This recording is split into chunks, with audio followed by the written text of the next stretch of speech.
다 함께 음악에 맞추어 기도하심으로써 대림절 셋째 주일 예배를 시작하겠습니다.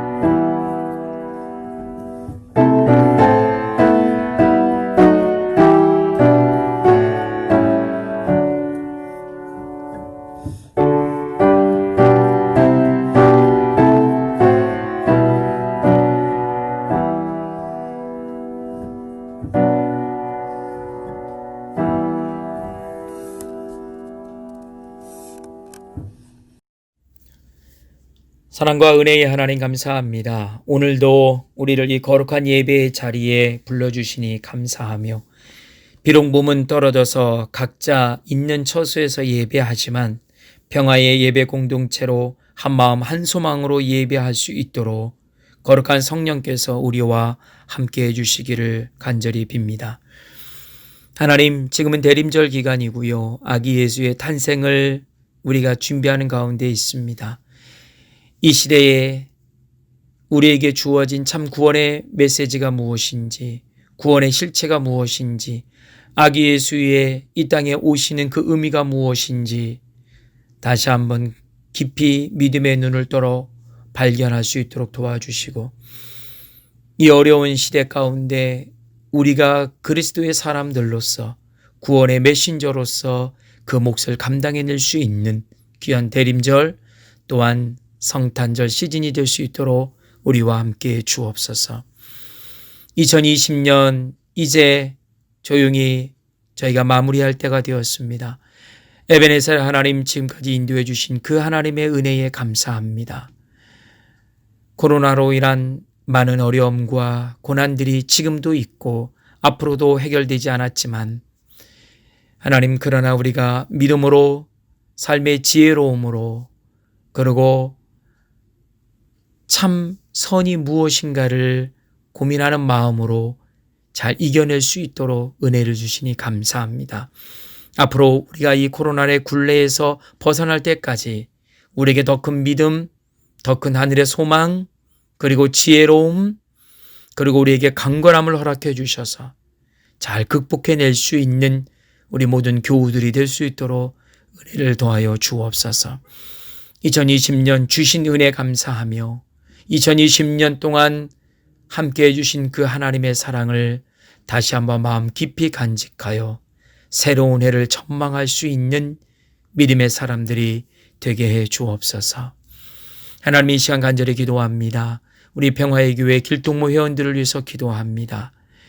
나이가 많으신 연로하신 우리 귀한 장로님들, 권사님들, 집사님들 계신 곳에서 하나님 영육간에 강건할 수 있도록 주님께서 꼭 붙잡아 주옵시고, 하나님, 자유스러운 외출이 허락되지 않아서 답답하시겠지만 하나님, 거처에서 계신 곳에서 주님과 함께 동행하는 참 평화와 강건함을 누리는 우리 귀한 길동무 회원들 될 수 있도록 주님 도와주옵소서. 사랑하는 우리 두나미스 회원들을 위해서 기도합니다.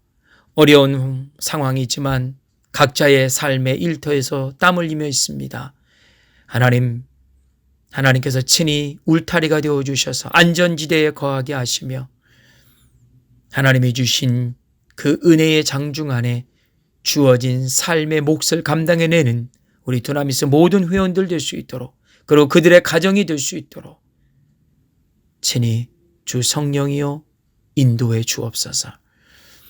우리 젊은 청년들과 유스 그룹들, 하나님, 자유스럽게 움직이지 못하고 친구들과 어울리지 못하며 또한 주어진 학업들을 마음껏 발휘하지 못하지만 지금의 상황에서 하나님 최선을 다하는 우리 지혜로운 청년들이 될 수 있도록 은혜를 더하여 주옵시고, 지금의 이 고난을, 이 작은 고난을 잘 이겨내서 더 큰 소망과 비전을 하나님 품고, 그리고 위에서 함께 달려가는 우리 귀한 청년들, 젊은이들 다 될 수 있도록 주님 도와 주옵소서. 46대 미국의 대통령 선거가 이제 마무리가 되어가고 있습니다. 하나님 잘못된 모든 것들이 바로 잡는 그런 시간들이 앞으로 계속 진행되게 하시고 가난한 자, 약한 자, 이민자들이 다시 한번 소망과 꿈을 꾸는 그런 시간들이 우리에게 주어질 수 있도록 주여 함께 주옵소서. 우리가 떠나온 고국을 위해서 또한 기도할진대 하나님 삐뚤어지고 잘못된 모든 것들을 다시 세워나가는 그런 고통의 과정 속에 있습니다. 그러나 하나님의 사람들을 통하여 하나님의 뜻이 이루어지기를 간절히 소망하오니 하나님 이 어려움의 경주를 잘 이겨내요. 정말로 우리의 고국 대한민국이 정의롭고 그리고 온전한 그런 사회, 그런 나라가 될 수 있도록 주님 도와 주옵소서. 하나님, 이 시간에 우리 모든 평화의 교회 교우들의 소망과 그리고 기도와 그리고 바람들이 이 예배 가운데 함께 나눠지는 귀한 시간이 되게 하시고 서로를 위해서 중보하고 서로를 마음속에 되새기며 그리고 함께 모여 예배할 그날들을 소망할 수 있도록 우리 무리 가운데 거룩한 성령이 함께해 주시길 원합니다. 이 시간 귀한 말씀을 목사님을 통해서 듣습니다. 흐트러진 우리의 삶이 말씀을 통하여 다시 한번 제자리를 찾게 하여 주옵시며 이 시대에 우리에게 주어진 이 삶의 자리에서 진정한 믿음의 사도로서 귀한 사명을 감당하는데 이 말씀이 우리의 능이 되고 힘이 되고 용기가 되고 그리고 큰 위로가 될 수 있도록 함께 주옵소서.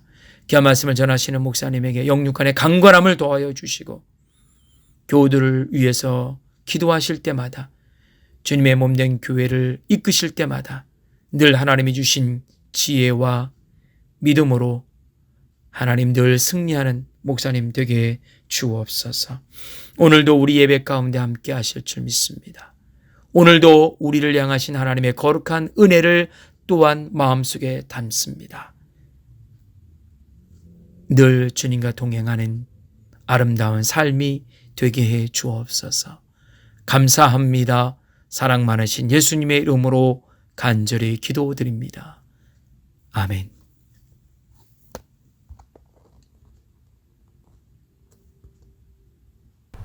한 주간도 평안하셨습니까? 오늘도 귀한 주일 우리 하나님 앞에 서 있습니다. 오늘 다 같이 찬양으로 하나님께 예배하며 나가기를 원합니다.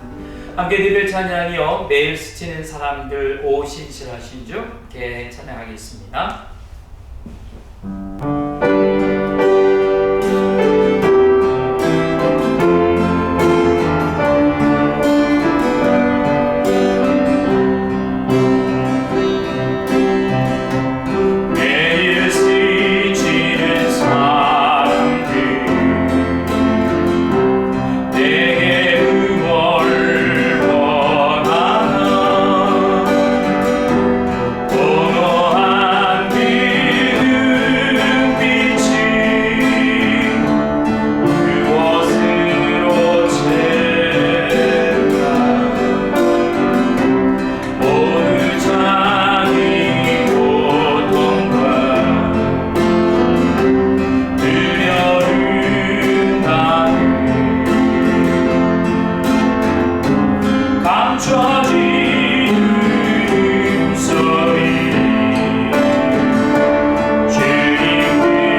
깜깜한 세상에서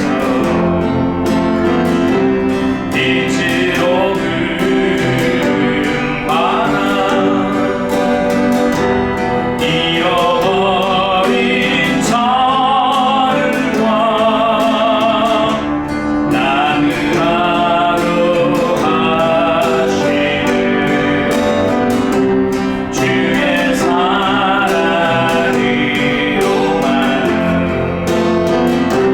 살아갈 수 있는 우리가 나눌 때에 그를 알겠네. 그는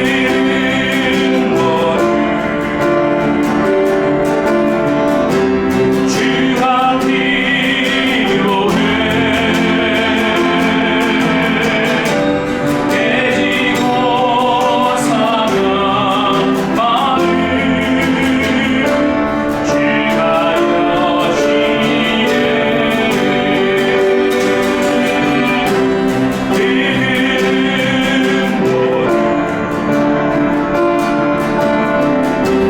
주가 필요해. 모두 알게 되는 사랑의 주님. 하나님 한 번도 나를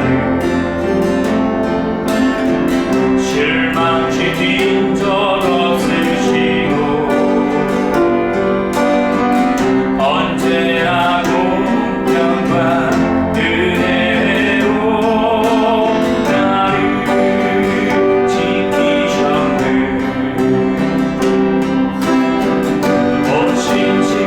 신실하신 주,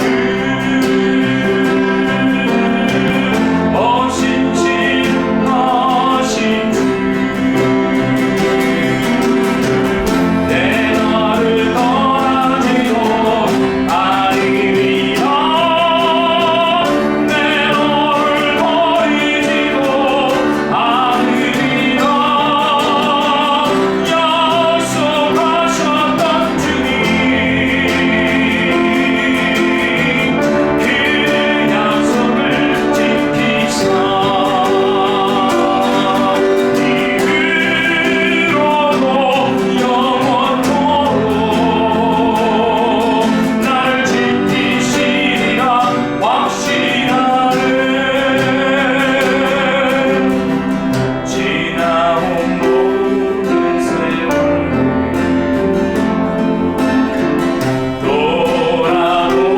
돌아보아도 그거를 못한 주의 손길 안 미친 것처럼 신실하신 주,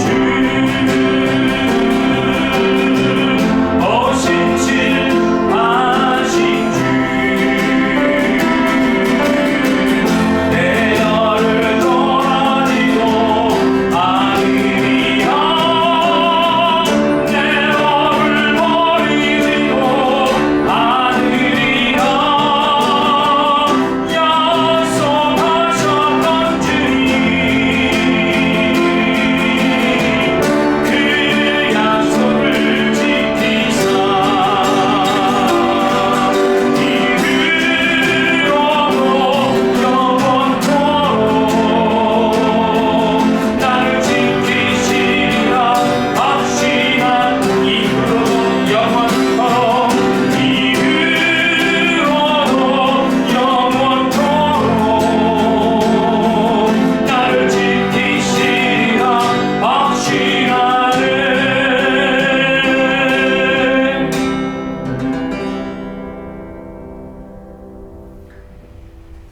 그렇습니다. 신실하신 하나님 앞에 우리가 있습니다.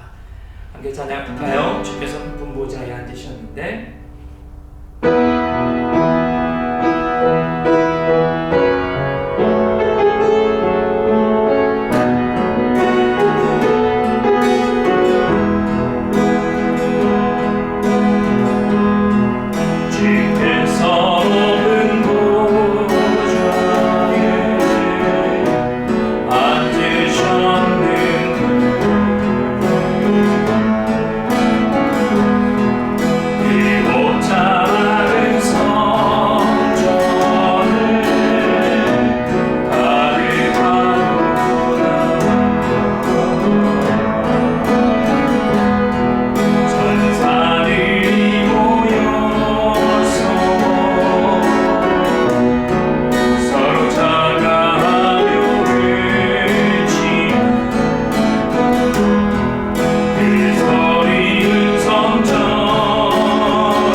오늘 우리들에게 주시는 하나님의 말씀은 구약성경 이사야 43장 16절에서 20절까지의 말씀입니다. 내가 바다 가운데 길을 내고 거센 물결 위에 통로를 냈다.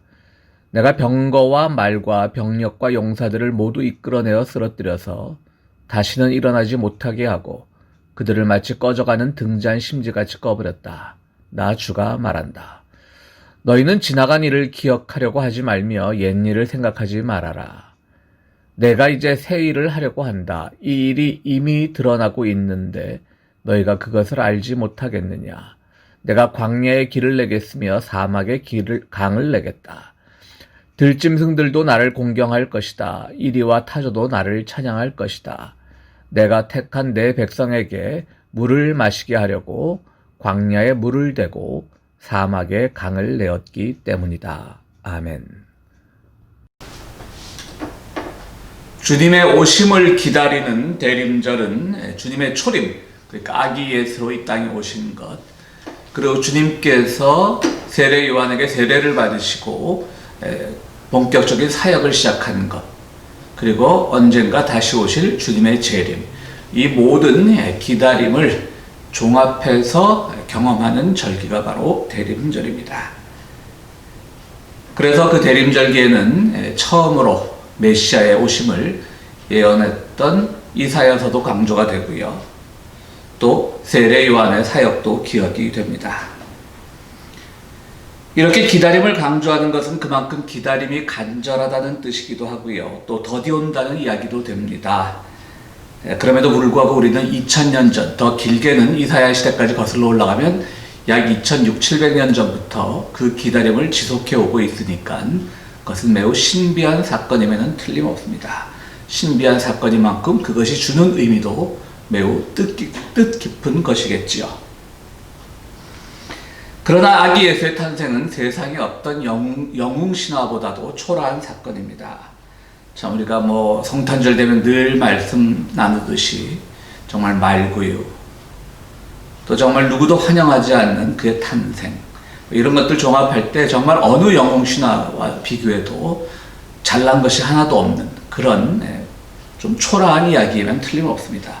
그러나 바로 그 이야기 속에 진정한 신비가 있고 진정한 구원과 희망이 있다는 것을 우리는 기억해야 될 것입니다. 아기 예수의 탄생과 더불어 항상 이야기되는 것은 또한 처녀 잉태, 즉 동정녀 탄생입니다.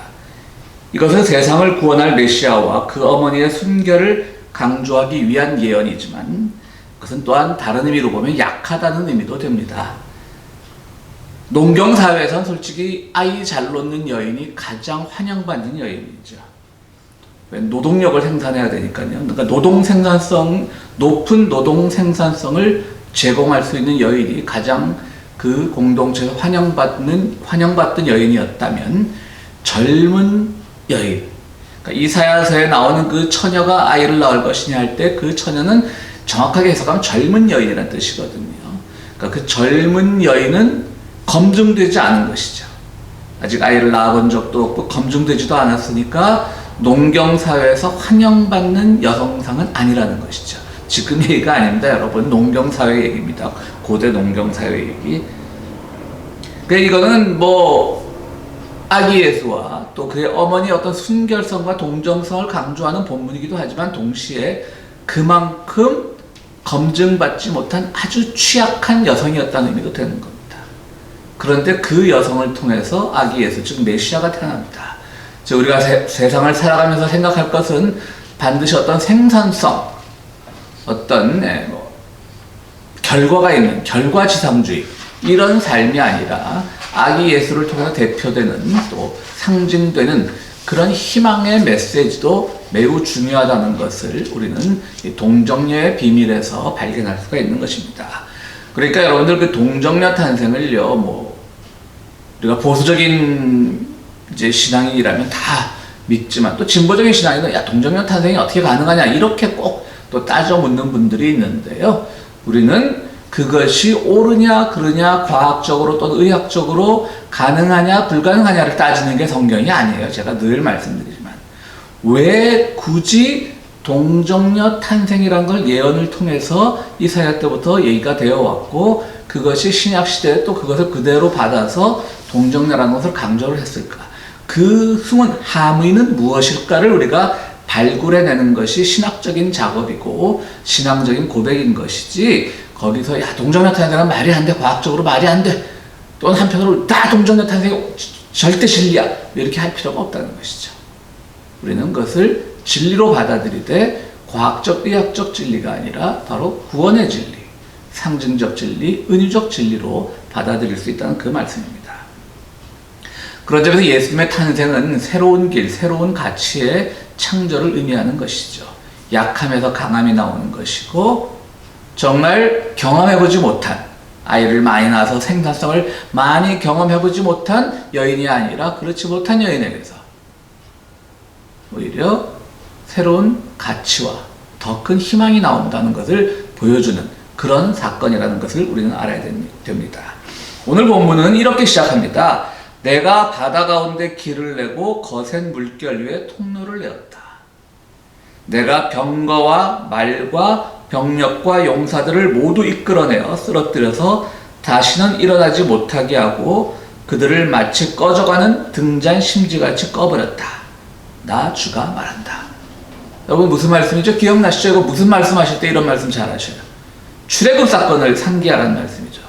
홍해를 쫙 가르고 막 에집트 군대가 말 타고, 영화 보면 말 타고 그냥 막 몇 해 전에 나왔던 그 출애굽이라는 영화 보면 그냥 그 람세스 2세가 직접 막 추격을 하죠. 막 직접 추격을 하고. 그런데 그냥 바다가 갈라졌다가 그 사이로 따라 들어오던 그 이집트 병사들은 다 수령당하고 수몰당하고, 얼마나 그때 돌아가신 그 죽은 이집트 병사들은 좀 안 됐지만 정말 팔이 하늘로 굽는다고 그 사건을 통해서 구원을 받은 사람에게는 얼마나 장엄한 사건입니까? 그러니까 주님이 항상 그 말씀을 하시는 거죠. 하나님이 나 여호와가 말한다. 너 받지 않느냐 출애굽 때. 근데 더 중요한 건 그 다음 말씀이에요. 그 다음 말씀이 아주 재미있습니다. 너희는 지나간 일을 기억하려 하지 말며 옛 일을 생각하지 말아라. 이거 이사야 43장 말씀이지만 이게 몇 장에 나오지는 잘 몰라도 여러분들 이 말 교회 다니면서 많이 들었잖아요. 특히 연말 시즌 되면 많이 나오잖아요. 지나간 일을 기억하려 하지 말고 옛 일을 생각하지 말아라. 근데 바로 그 전의 일은 뭐냐면, 이사야에서 나온 이 주장한 얘기는 뭐냐면 출애굽 사건이에요. 그때 하나님이 얼마나 정말 놀라운 장엄한 모습을 보여주었느냐 쫙 설명하시고 나서, 근데 옛 일을 기억하지 마라. 이건 이상하지 않으세요? 출애굽 사건이 얼마나 큰 사건인데 그걸 기억하지 말라는 것이죠. 참 우리가 하나님한테 이런 표현 쓰긴 좀 그렇지만, 말씀드렸던 내가 너희들을 에집트에서 구해내었어, 이 말씀을 얼마나, 좀 표현이 그러네, 울거먹었다, 하나님한테 좀 그런 표현 쓰기가 그런데, 생색을 많이 내셨으니까. 하나님 생색 많이 내셨잖아요. 내가 너희들 에집트에서 고통받을 때, 고난당할 때 내가 너희를 구해내었어. 10가지 재앙도 내리고 홍해도 갈라지게 해서 내가 너희를 구원해서 젖과 꿀이 흐르는 땅으로 인도했어. 물론 그 40년이나 걸렸지만요. 하나님 많이 쓰신 말씀이잖아요. 근데 그걸 기억하지 말라는 거예요. 지금 이사야 예언자는. 생각도 말라는 거예요. 기억도 말고 생각도 말라는 거예요. 무슨 의미일까요? 물론 출애굽 사건은 아주 위대한 사건이고 하나님의 놀라우신 구원의 역사적인 사건이긴 하지만, 오히려 이사야가 말씀하는 것은 예수 그리스도의 오심과 그분과 오셨던 그분과 함께 가는 길, 그리고 오늘 우리가 그분과 육신적으로는 함께 할 수 없지만 그분의 정신과 또 그분이 오실 것을 예비하는 마음으로 함께 걸어가는 마음은, 그 세상은, 그렇게 함으로써 우리가 만들려고 하는 세상, 주님께서 바라시는 세상을 가는 것은 출애굽 사건보다 더 위대하다는 말씀을 하는 거예요. 이사야 예언자는. 어떻게 출애굽 사건을 기억하지 말고 생각하지 말라고 그러겠어요. 그 좋은 기억에만 너무 매몰되지 말라는 거예요. 이집트의 압제에서 구해내시고 홍해가 갈라지고 구원받고 광야 생활하다가 가나안으로 들어간 그 놀라운 기억이 왜 하찮은 일입니까? 당연히 기억해야죠. 생각해야 될 일이지만 거기에만 매몰되지 말고 새로운 생각을 하라고 우리에게 초대하시는 겁니다. 맞아, 우리 조상을 옛날에 그렇게 힘들게 살 때 우리를 구원해내셨지 라고 기억하는 것은 너무 과거의 영화만 바라보는 것이고요. 요즘 뭐 우리 라떼는 말이야 하는 거로 이제 그 커피에 그 뭐 밀크탕 커피를 뭐 커피 라떼라고 하지 않습니까? 뭐 우리 교인들은 다들 젊게 사셨고 뭐 제가 굳이 설명하지 않아도 라떼는이란 말을 다 아시겠지만 요즘 이제 조롱 섞여서 라떼는 말이야 하는 걸 이제 커피의 그 용어를 써서 라떼는 뭐 그렇게 이제 많이 얘기하죠. 그러니까 우리가 그것도 물론 과거의 경험 소중하죠. 내가 가진 경험치가 도움이 될 때도 있습니다. 그걸 다 무시하자는 얘기가 아니라 많은 사람들이 미래 가치보다는 라떼는을 많이 생각하니까 오늘 이사야서의 말씀도 홍해 사건은 위대한 사건이지만 그것을 기억하지 말고 생각하지 말고 새롭게 오실 메시아와 함께 만들어 나갈 세상을 생각하라는 거예요. 라떼는에 매몰되지 말라는 거예요. 그건 그냥 환상에 빠지게 되죠. 그때가 좋았어. 지금 나이 드신 분들이 왜 이렇게 개혁에 저항하는 모임에 나가고 그러십니까? 그때는 좋았거든요. 당연히 그때는 뭐 어른에 대한 공경도 있었을 것이고요. 그때는 사회 경험치가 존중받는 세상이었어요. 농경사회가 그렇잖아요. 야, 이때 되면 비가 오니까 이때 되면 씨가 뿌려야 되고 이때 되면 수확이 되니까 그 전에 뭐 병충해를 잘 방지해야 되고 농경사회에서는 그것이 나이가 경험이고 권력이었어요. 맞는 얘기였어요. 농사를 많이 접은 사람이 농사에 처음 짓는 사람에게 가르칠 게 좀 많았겠어요? 뭐 농경사회가 아니어도 마찬가지죠. 바다의 어부들도 그 모진 파도와 싸우면서 그것을 헤쳐나가는 방법을 후대에 전수하니까 그때 경험은 중요했고 또 전쟁, 일제를 경험하고 전쟁을 경험하면서 그런 경험의 가치들이 소중하게 대접받던 시절이 있었는데 지금도 물론 경험은 중요하지만 그 경험의 가치들이 예전만큼 소중하게 대접받지 못하죠. 그러니까 야, 우리 때는 좋았는데 요새 젊은 것들 예의도 없고 니들이 무슨 민주주의고 우리 때는 그래도 말이야. 막 이런 게 해서 자꾸 새로운 사회 변화에 저항을 하게 되는 것이죠. 바로 오늘 이사야 예언자는 주님의 오심을 예언하면서 이런 것들을 조심시키고 있는 겁니다. 그러니까 예전에 과거에 경험한 것들은 모두 미래로 가기 위한 도움닫기 멀리 뛰기 있잖아요. 도움닫기일 뿐이지 과거가 결코 목표가 되어서는 안 된다는 것이죠. 여러분 고린도전서 13장에 보면 부분과 전체 얘기가 나오죠. 옛날엔 우리가 부분적으로 알았으나 이제 그때가 오면 온전히 알리니, 온전히 전체라는 말이죠. 부분과 전체. 예전에 다 부분적으로 알았어요. 이 경험, 홍해의 경험. 이스라엘 사람들은 홍해의 경험만 있었어요.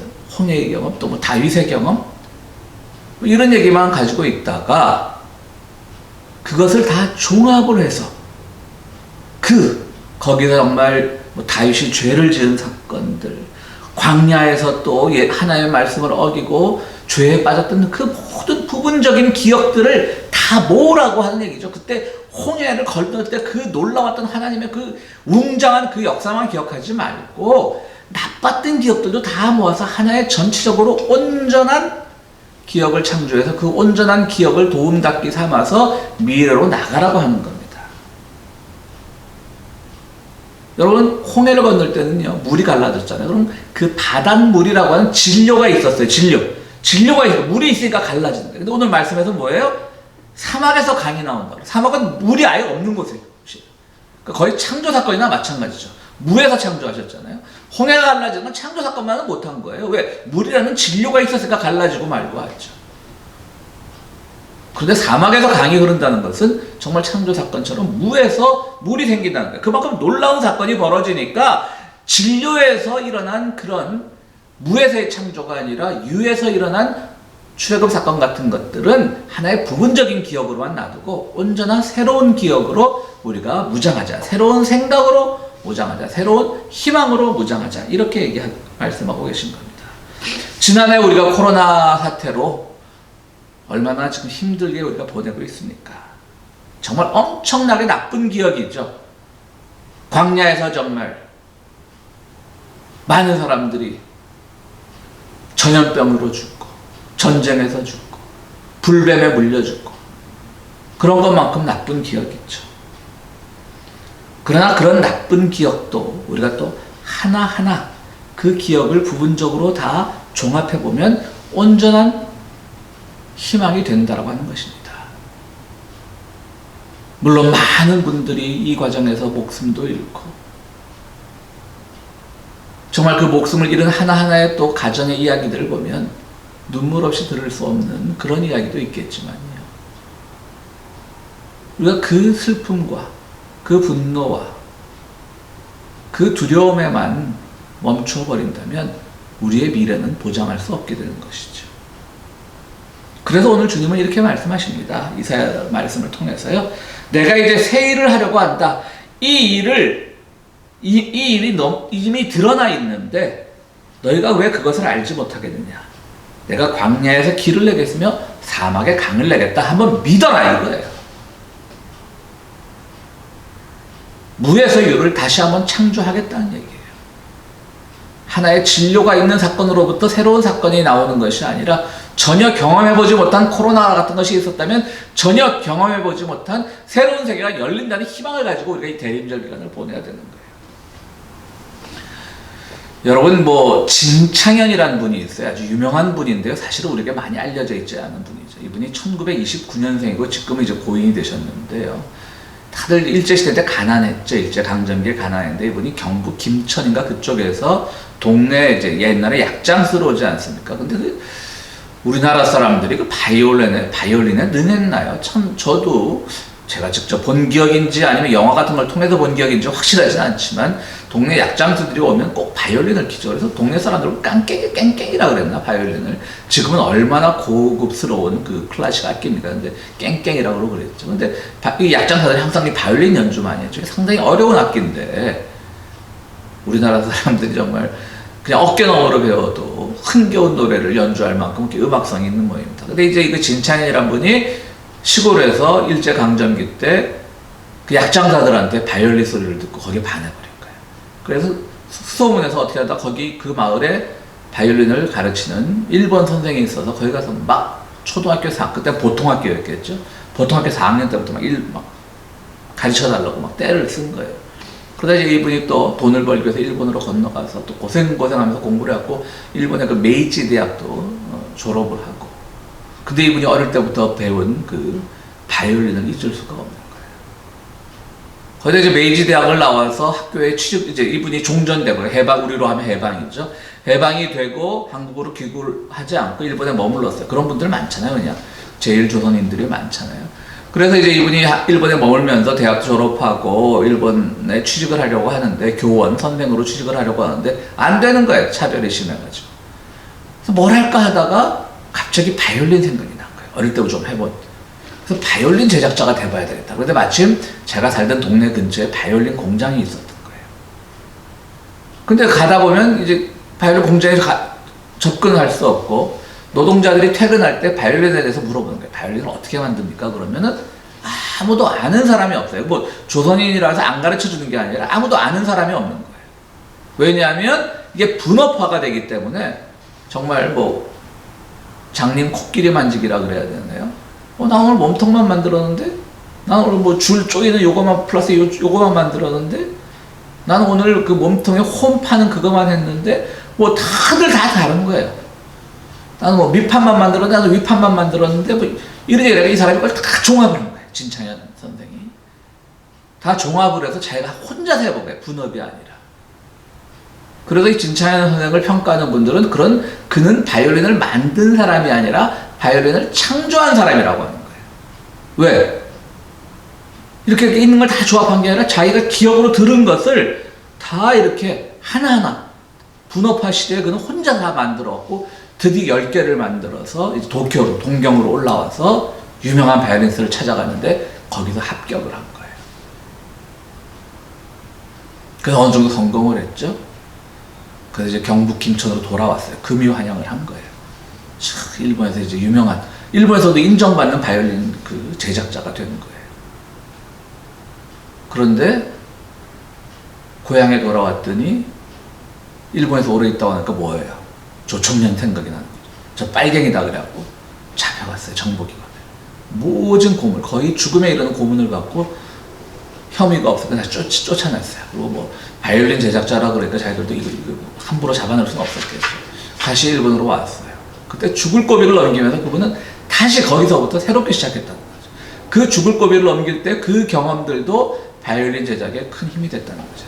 그래서요, 미국의 바이올린 협회, 제작자 협회에서 전 세계에 5명밖에 없는, 이게 한 10년 전 글이니까요. 지금은 어떤지 모르지만 한 10년 전에 전 세계에 뭐 5명밖에 없는 마스터 메이커, 그러니까 뭐 제작자의 뭐 마스터라고 해야 되겠죠. 마스터 메이커를 호칭을 받았답니다. 그러니까 뭐 지금은 몇 명인지 모르지만 진창현 선생이 마스터 메이커를 받는 그 당시는 전 세계 5명뿐이었다고 합니다. 근데 마스터 메이커는 뭐냐면요, 이제 바이올린 제작자 앞에서 뭐 기본적인 또 그 완성품에 대한 그 뭐 우리나라로 전 KS 마크 같은 거 일종의 공증 인정하는 그 과정이 있을 거 아니에요. 그래야만 이것은 뭐 교습용 바이올린이다, 뭐 연주용 바이올린이다, 뭐 그런 딱 이제 인정을 받아야만 공산품으로서 이제 출시가 되는 건데, 마스터 메이커를 받은 사람들이 만든 바이올린은 그런 공증, 검증의 과정이 없다고 합니다.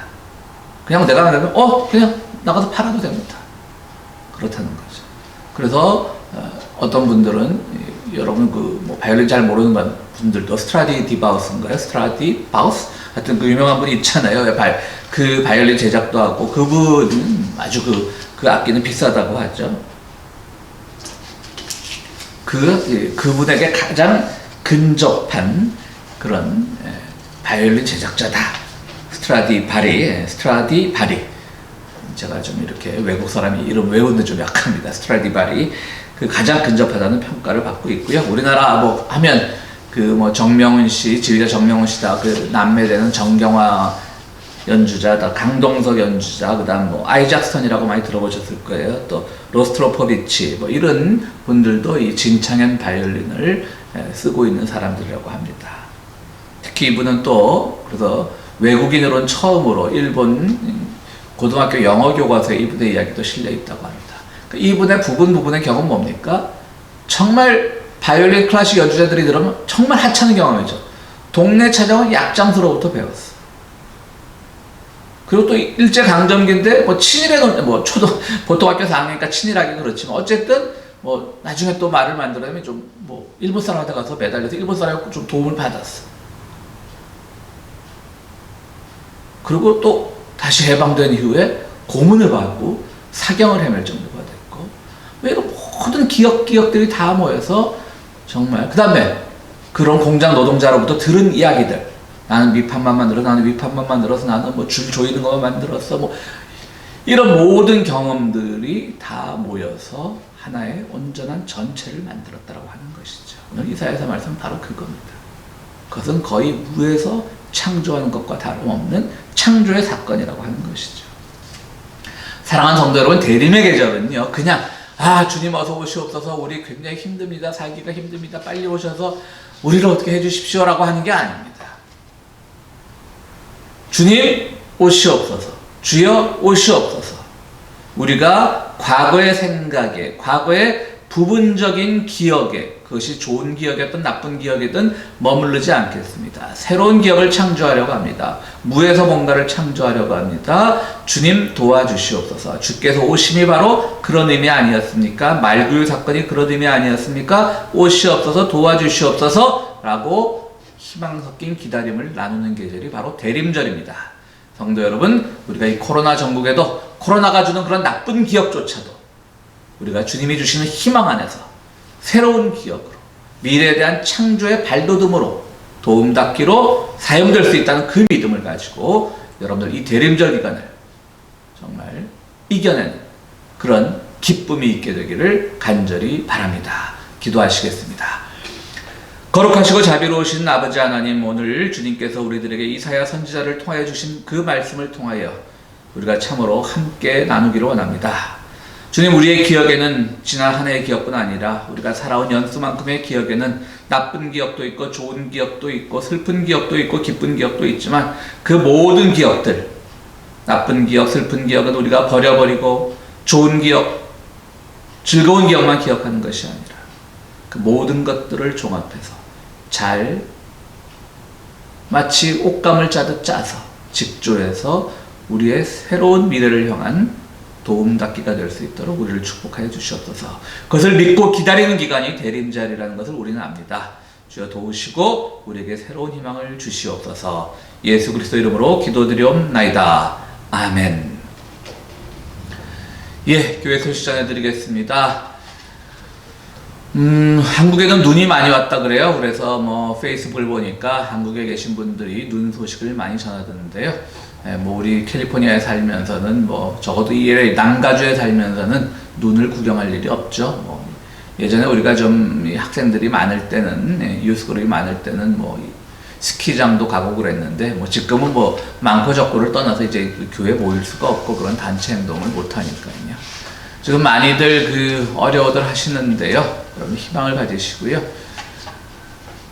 언젠가 끝나지 않겠습니까? 그래서 그 모든 것들을 여러분들 이겨내시는 그런 기간이 되기를 바랍니다. 오늘 토요일입니다. 토요일 저녁인데 오늘 낮에는 말씀드렸듯이 지난주에 이제 개업한 우리 박상원 교우님의 새로운 가게를 다녀왔는데요. 아주 뭐 좋은 마켓 안에 좋은 위치에 자리를 차지하고 있어서 기뻤습니다. 그러나 무엇보다도 뭐 이왕 개업한 이상 사업이 잘 돼야 되겠죠. 여러분들 많이 기도로 격려해 주시고 또 함께 해 주시고 나중에 또 대면해서 만나게 될 때 또 많이 또 축하도 해 주시고 그렇게 해 주시기를 부탁을 드립니다. 여러분들 건강하시고요. LA 상황도 많이 좋지 못합니다. 우리 고국의 상황도 좋지 못합니다. 이럴 때일수록 뭐 우리가 방역은 열심히 해야 되겠지만 지나친 두려움이나 공포심에는 너무 매몰되지 않는 그런 우리 교우들이 되었으면 좋겠습니다. 그런 점에서 여러분들 철저하게 마스크 하시고요. 또 우리 교인들은 그런 어리석은 교인들은 안 계시지만 워낙 또 이 카톡 같은데 뭐 이상한 처방법도 많이 전달이 되고 그러는데 그냥 일단은 신문을 통해서 우리에게 적어도 신문이 요즘은 언론이 신뢰는 많이 잃었지만 적어도 그런 것들 가지고는 신뢰를 저지르지 않겠죠. 미국에서 나오는 그런 CDC 발표나 이런 것들 보면서 여러분들 잘 이겨내시기를 부탁을 드립니다. 건강하십시오. 함께 기도하시겠습니다. 이제는 우리에게 새로운 희망으로 다가오신 우리 주 예수 그리스도의 은혜와 세상 살아갈 때 늘 베푸시는 하나님의 참 좋으신 사랑과 성령님의 감화 감동하심이 오늘 우리가 출애굽의 그 놀라웠던 기억조차도 넘어서서 더 새로운 기억, 더 새로운 희망으로 거듭나기로 다짐하는 우리 모든 성도들 위해 지금으로부터 영원토록 함께 하시기를 축원하옵나이다. 아멘.